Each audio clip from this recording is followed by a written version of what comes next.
Painting anything I want? No, I can't. I'm not that good yet. Maybe if I practice a lot, but even so, yeah. Shit. I would really love to paint whatever I want, but with the level I have now, it's impossible.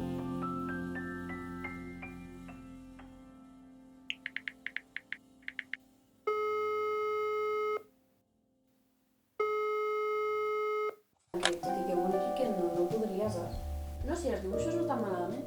Però no se'm dona suficientment bé. ¿Y por qué no? ¿Tú has visto cómo pinto? Pues bien. No, no es bien, es regular, o sea, no sé.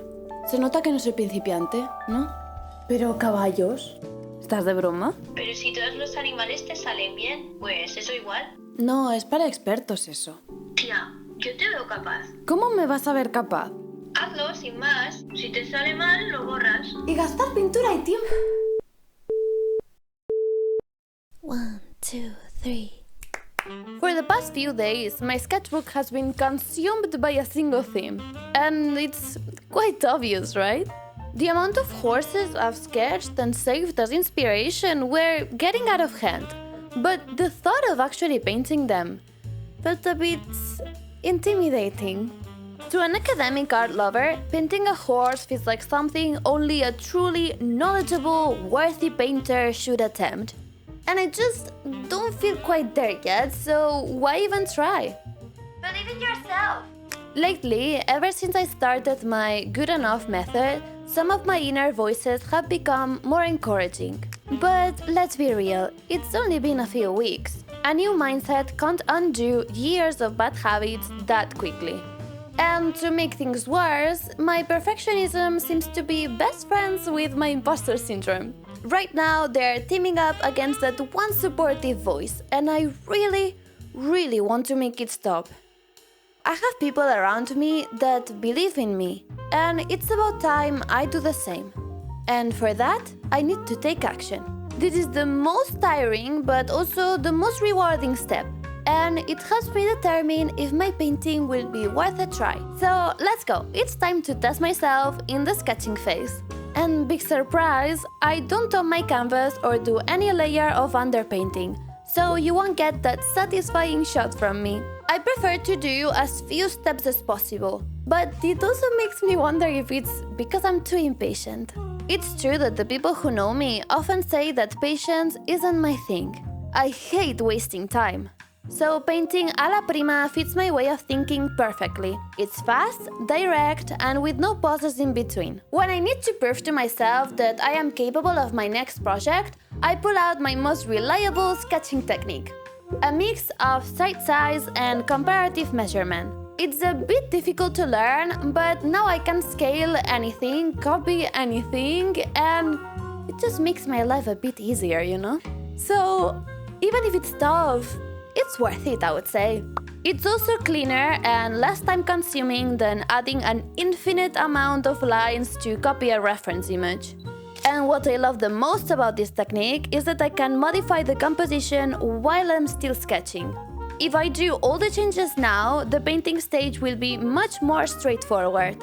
And when it's time to paint, I can focus on what's really important: color, values, and brushwork. But yeah, one thing at a time. I need to nail the sketch first.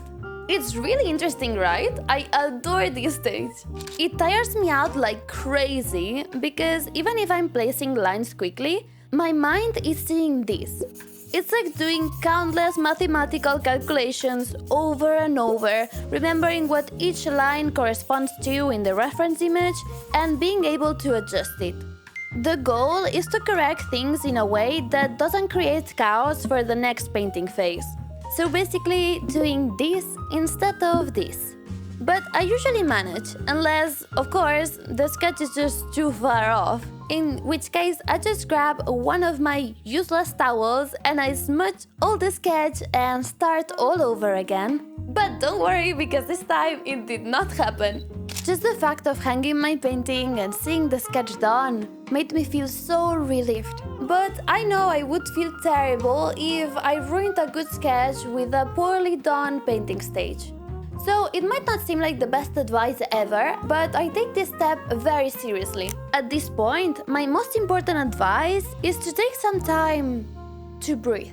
Nothing explains this stage better than trust, because it could go wrong, right? So we gotta focus.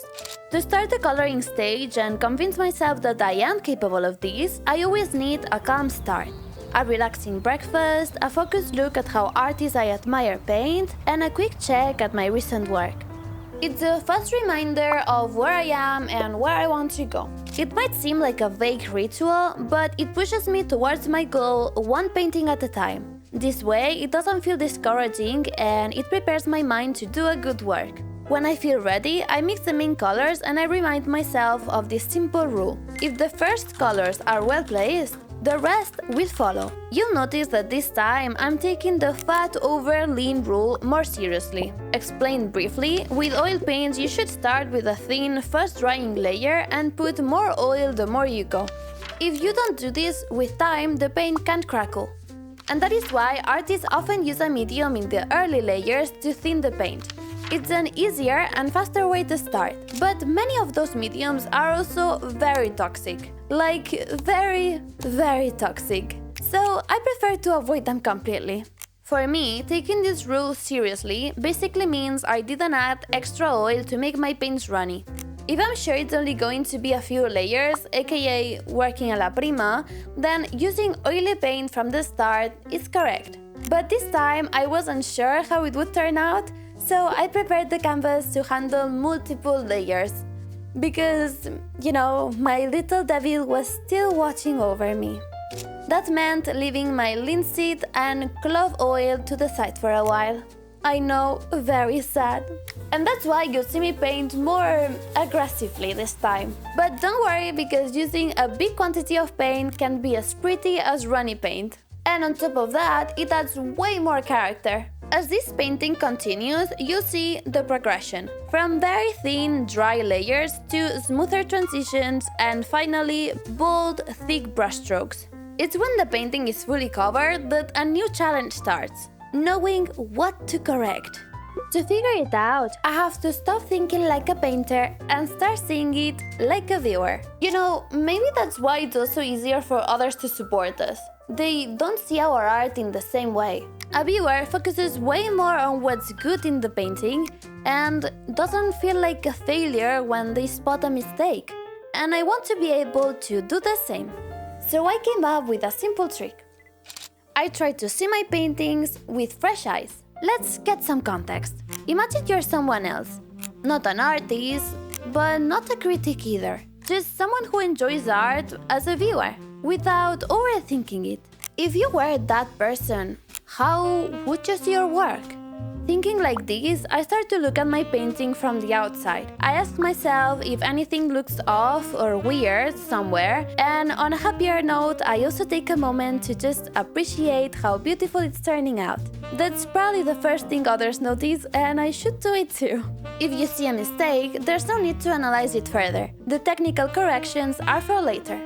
When I step into this someone else mindset, my vision of the work changes completely. I start to see the feeling, the values in a simple way, of course, and the movement or the lack of it. It's a simple trick that I use to spot mistakes or to find things that I would like to change to like it even more. Anything more than that is probably just what a perfectionist artist would do. And what I used to do. Don't get me wrong though, creating something hyper detailed is impressive, but I'm looking for something else. I believe there's way more room for feeling when the art isn't perfect. It allows you to see through the artist and what they truly wanted to convey. But back to the topic. The changes my non-artist vision wanted were basically in the background. That was nearly the only problem. At this point, I'm not even surprised. I haven't practiced backgrounds enough and it's still a clear weakness. To correct it, I tried painting with a very neutral color, like a grayish green, and I smudged all the edges. Weirdly enough, even if it looks a bit messy up close, when you see it from afar, the background looks blurry. Amazing, right? And it was so easy to do, it really felt like a cheap trick. But if it works, it stays. After this, and after adjusting a bit more the dress and the horse's head, I was ready to call it done. After all, it seems like my best friend was right. But if I were on my own, how could I know? It can be very difficult to tell what's an objective point of view and what's just dismissive imposter syndrome. But I know one thing that never changes: the need to redo multiple things in my paintings. There's always something I'm not entirely happy with. I think it's because I admire artists who have such a solid, fundamental knowledge of their subject that it makes me want to work as clearly as they do. I always tried to be overqualified for what I wanted to paint because I was scared that it would turn out very badly otherwise. And to this day, the same thought makes me feel unprepared whenever I want to paint a new subject. So I've convinced myself of something.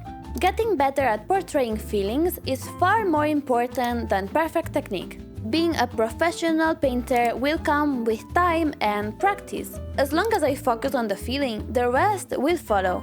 But wait, now that I think about it, doesn't this create a new problem? If I just focus on feelings and not technique, will I ever really improve? There's a very thin line between focusing on feeling and losing accuracy, especially when working with a figure or an animal. The best solution I've found is to do sketches and studies of the subject before the main painting, to understand what it should look like if I did focus on perfect lines and proportions, but in a small, monochromatic study. I think it really shows in the final work whether I've studied the subject beforehand or not. When I do these studies, my brushstrokes become more confident. I know when I can let go and add movement, or when it's important to keep a part more structured. Okay, one last tip. And honestly, this must be the toughest one when you're dealing with imposter syndrome. But it's also the most important. It's time to show your work like it deserves to be seen. I've noticed that just as you can feel the passion in someone's art, you can also sense how the artist feels about their own project. What I'm about to say might sound a bit obvious, but I'm gonna say it out loud just in case. If it's your most recent work, it's probably the best you can do right now. So why not show it proudly?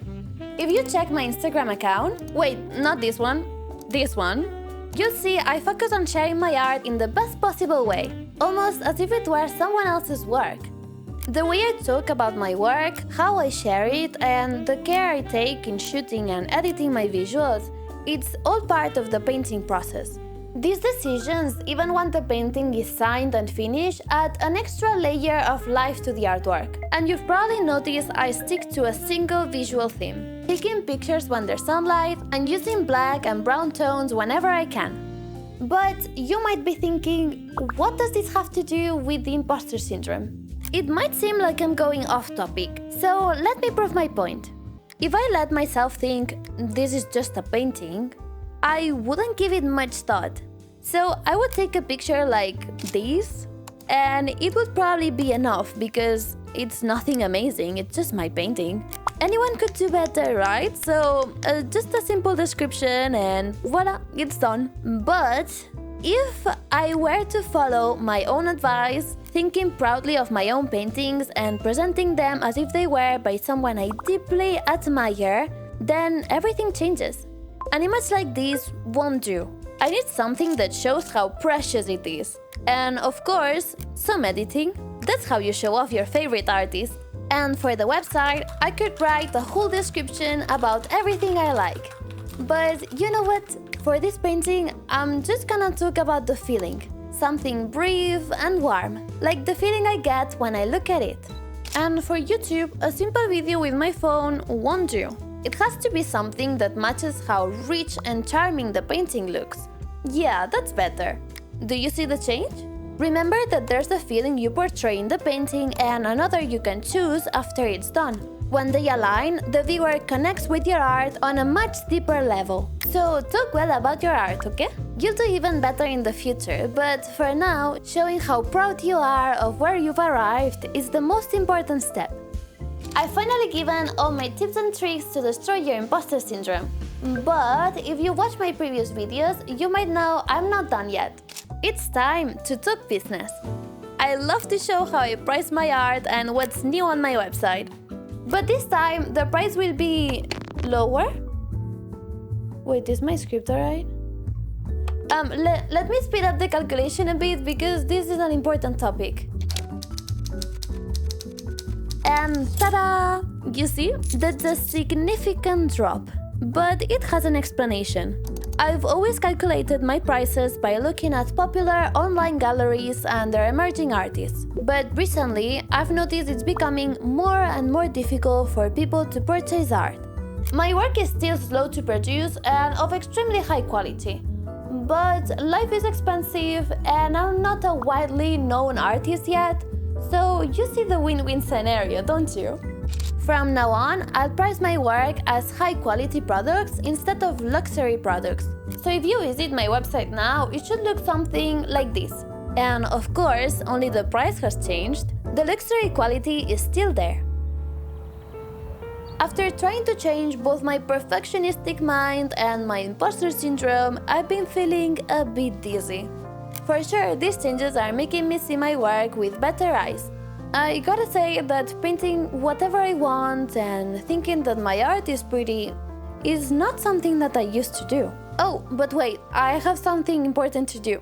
Just, give me a second. ¿Qué? ¿Algo con el cuadro? Sí, bueno, era para decirte que tenías razón.